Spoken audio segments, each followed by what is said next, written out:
Hello everyone, this question appears in class 7th NCERT chapter of Comparing Quantities. This is fifth question of its exercise 8.3. So the question says that I buy a TV for rupees 10,000 and sell it at a profit of 20%. How much money do I get for it? So हमें given है यहाँ पे cost price, selling cost price हमें given है 10,000 and profit percent हमें given है profit of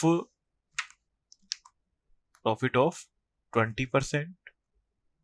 profit percent में क्यों ना 20%, तो हम प्रॉफिट फाइंड आउट कर लेंगे.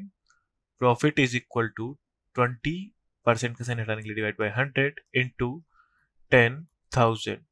20 से 20 कैंसिल आउट हो जाएंगी, सो हो जाएगा हमारे पास 2,000. सो हमें फाइंड आउट करना है how much money do I get for it.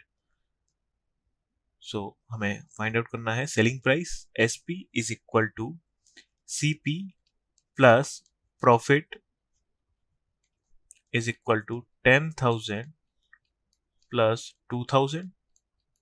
So then our pass 12,000 rupees. Thank you.